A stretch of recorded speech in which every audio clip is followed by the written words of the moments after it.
जय हिंद दोस्तों, win star academy पे आप सभी का स्वागत है। दोस्तों बात करेंगे इस वीडियो में हम यूपी ट्रिपल एससी के एक महत्वपूर्ण नोटिस पर, खासकर UP triple SC junior assistant के बारे में। तो चलिए आपका समय न लेते हुए हम आपको उस नोटिस पर ले चलते हैं और वहीं पे सारी चर्चाएं की जाती हैं। तो दोस्तों हम आ गए हैं उसी नोटिस पर जिसको जानना आप सभी के लिए बहुत महत्वपूर्ण है। पहले आपको इस नोटिस के बारे में बता देते हैं। अगर आप चैनल पर नए हैं तो चैनल को हमारे सब्सक्राइब कर लीजिए और बेल आइकन दबा लीजिए। हमारे चैनल पर ऑथेंटिक अपडेट बिल्कुल दी जाती है गवर्नमेंट जॉब से जुड़ी। दोस्तों आप समझ सकते हैं ये जो आपका PDF है ये यूपी ट्रिपल एससी की तरफ से है क्या, ये जान लीजिए। जो आपका यहाँ पर दिया गया है, यहाँ आप देख सकते हैं नवनियुक्त जो आपका दिया गया है, नवनियुक्त कनिष्ठ सहायक की कार्यभार ग्रहण स्थिति। ये आपका जो जूनियर असिस्टेंट 1262 था, जे 1262 था, उसका ज्वाइनिंग स्टेटस है। ज्वाइनिंग स्टेटस आया है और ज्वाइनिंग स्टेटस के बारे में ही बात करेंगे। और यदि आपने 5512 का एग्ज़ाम दिया है, आगे 3284 का एग्ज़ाम दे रहे हैं या यूपी ट्रिपल एससी की कोई भी परीक्षा के एग्ज़ाम देने वाले हैं, तो आप सभी वीडियो को थोड़ा भी स्किप नहीं करिएगा। पूरा वीडियो आप सभी के लिए इम्पोर्टेंट है और इस पे सारी चर्चाएं आप सभी के लिए महत्वपूर्ण होने वाली है। तो पहले हम थोड़ा सा जूनियर असिस्टेंट 1262 के बारे में यहाँ पे हल्का सा चर्चा कर लेते हैं। ये कब आया था, इसका एग्ज़ाम वगैरह कब हुआ था, और जो आपका जे 1262 का पोस्ट था ये आपका आया था यहाँ पे नवंबर 2022 में। नवंबर 2022 में इसका विज्ञापन जारी होता है। नवंबर 22 में विज्ञापन जारी होता है। फिर उसके लिए शॉर्ट लिस्टिंग जो होती है, इसकी शॉर्ट लिस्टिंग जो होती है वो जुलाई 2023 में, जुलाई 2023 में, सोचिए आप, जुलाई 2023 में इसकी शॉर्ट लिस्टिंग की जाती है। इतने लंबे समय के बाद शॉर्ट लिस्टिंग होती है। उसके बाद एक परीक्षा कराई जाती है, एग्जाम 27 अगस्त। आप सभी को ये डेट याद होगा यदि आपने परीक्षा दिया है। 27 अगस्त 2023 को इसका जो एग्ज़ाम है वो करवाया जाता है। 27 अगस्त 2023 को इसकी परीक्षा कराई जाती है। उसके बाद यहाँ पे जो परीक्षा होने के बाद रिजल्ट है और टाइपिंग है, इनका प्रोसेस बहुत लंबा चला जाता है। रिजल्ट की बात करेंगे तो रिजल्ट जो आपका है, रिजल्ट यहाँ पे फरवरी 2024 में आता है। आप समझ सकते हैं फरवरी 2024 में, अगस्त में आपका एग्जाम होता है, रिजल्ट फरवरी 2024 में आता है। उसके बाद आपका एक टाइपिंग के लिए नोटिस आता है। जो बच्चे शॉर्ट लिस्ट किए जाते हैं टाइपिंग के लिए, वह कब आता है तो दिसंबर में आपकी टाइपिंग की जाती है। दिसंबर में आपकी टाइपिंग स्टार्ट होती है, दिसंबर 2024 में। 23 में रिजल्ट आता है और जो आपका रिजल्ट है वो आपका फरवरी 2024 में आता है, सॉरी। और फिर उसके बाद जो टाइपिंग है वो दिसंबर 2024 में कराई जाती है। डीवी आपका जो है वो अप्रैल के 2025 में, 2025 के जो अप्रैल है उसमें डीवी के लिए कॉल किया था। 3 अप्रैल को इसकी डीवी स्टार्ट हुई थी। फिर आपका एक फाइनल रिजल्ट आता है।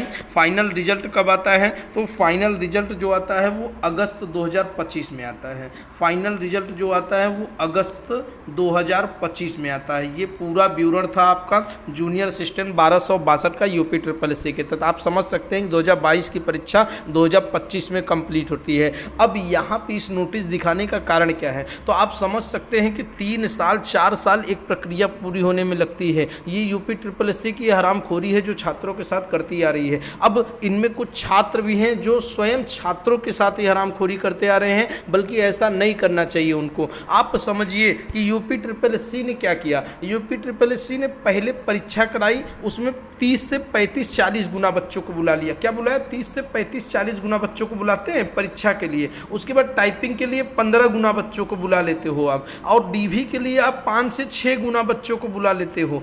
आप समझिए जब आप टाइपिंग डीवी परीक्षा के लिए बढ़ा के बुलाते हैं तो जब UP triple SC final result जारी करता है तो वो सीट के बराबर ही क्यों जारी करता है, क्यों सीटों के थोड़े से ज़्यादा बच्चों को क्यों नहीं बुलाया जाता फाइनल रिजल्ट में, उनको भी चयनित किया जाए। बट वहाँ पे जो 1262 सीट है उतने बच्चों का फाइनल रिजल्ट लिखा जाए और जो एक्स्ट्रा बच्चे हों उनको वेटिंग लिस्ट में लिखा जाए। वेटिंग लिस्ट, यदि वो सीट खाली रह जाए तो उन छात्रों का भी जीवन संवर सकता है, क्योंकि ये जो छात्र हैं जो कहीं ज्वाइन किए रहते हैं, अच्छे जॉब में रहते हैं, फिर भी वो अपना नाम लिस्ट में लाने के लिए, एक नाम दिखाने के लिए वो टाइपिंग वगैरह डीवी वगैरह देते हैं और ज्वाइन नहीं करते। ये नोटिस वही है। आप सभी देखिए यहाँ पे आपको कुछ दिख रहा होगा, यहाँ पे आपको कुछ दिख रहा होगा, नॉट ज्वाइनेड, नॉट ज्वाइनेड, नॉट ज्वाइनेड, नॉट ज्वाइनेड, एक बहुत बड़ी लिस्ट है। आपको संख्या बता देंगे तो आप हैरान रह जाएंगे संख्या जानकर। लगभग 1262 में 250 प्लस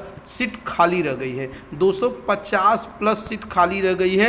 आप समझ सकते हैं कि ये किस लिए खाली रह गई। यूपी SSSC को एक प्रावधान लाना चाहिए वेटिंग लिस्ट का, बट ये बच्चे तो लेखपाल भर्ती में भी मांग कर रहे थे, बट लेखपाल भर्ती में कोई सुनवाई हुई नहीं हुई।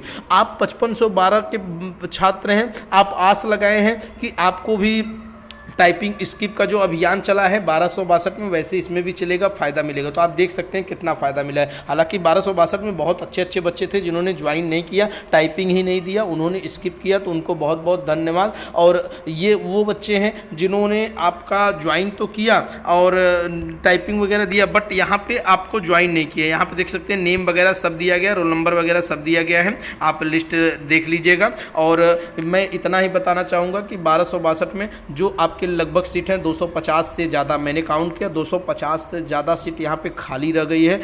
यूपी SSSC कोई भी प्रावधान नहीं रखा है वेटिंग लिस्ट का, तो ये 250 सीट क्या होंगे, फालतू चले जाएंगे। जो बच्चे पॉइंट में छट गए हैं उनका क्या होगा। जो बच्चे ये 250 सीट का मतलब आप समझते हैं 1-2 नंबर का अंतर आ जाता है, तो उन बच्चों के साथ तो बहुत छल हुआ। जो बेचारे आस लगाए थे 60-62 नंबर लेकर, उनका चयन नहीं हुआ।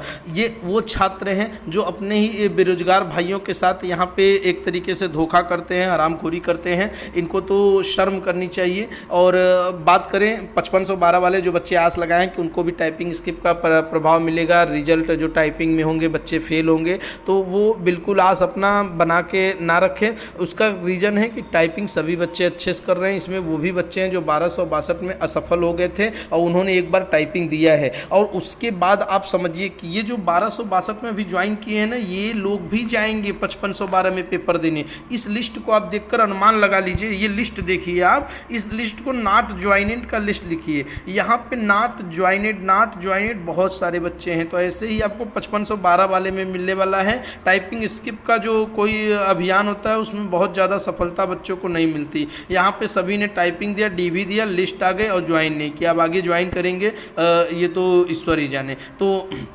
5512 वाले जो कम नंबर पे भी आस लगाएं, यूट्यूब वगैरह पे दिखा रहे हैं कि बहुत कम नंबर कट ऑफ जाएगी, तो आप समझ लीजिए कि टाइपिंग सभी बच्चे कर रहे हैं, पोस्ट अच्छी है। जो बीपीओ वगैरह में सिलेक्ट हो जाए, मैं उनसे रिक्वेस्ट करता हूं, 1262 वाले से रिक्वेस्ट करता हूं कि आप बिल्कुल टाइपिंग देने ना जाएँ। बेरोजगार भाइयों का दर्द समझें। जो बच्चे पॉइंट से छट जाते हैं उनकी तकलीफ आप समझिए, उनका 3 साल 4 साल जीवन बर्बाद हो रहा है। तो आपसे रिक्वेस्ट है कि आप स्किप करिए प्लीज़। अगर आप 1262 में सिलेक्ट हो गए हैं, बीपीओ वगैरह में हो जाए, रेलवे वगैरह में हो जाए, कहीं भी अच्छे पद पे चयनित हो जाए, तो आप जरूर स्किप करिए। 1262 वाले भी अब बस करिए, आप 5512 में ना जाइए और 3284 का एग्जाम भी ना दीजिए। तो यहाँ पे ये लिस्ट आप देख सकते हैं, बहुत लंबी लिस्ट है नॉट ज्वाइनेड का। अब इसमें मंशा क्या है आयोग की, आयोग कोई ज्वाइनिंग लेटर देने वाला, कोई वेटिंग लिस्ट वगैरह देने वाला नहीं है। और बच्चे जो पेपर वगैरह देकर छोड़ देते हैं, बाद में ज्वाइन नहीं कर रहे हैं फाइनल का, तो ये बहुत गलत करते हैं। उनको ऐसा नहीं करना चाहिए। उन सारे छात्रों के साथ बहुत गलत होता है। खासकर 5512 वाले बच्चे बैठे हैं आगे,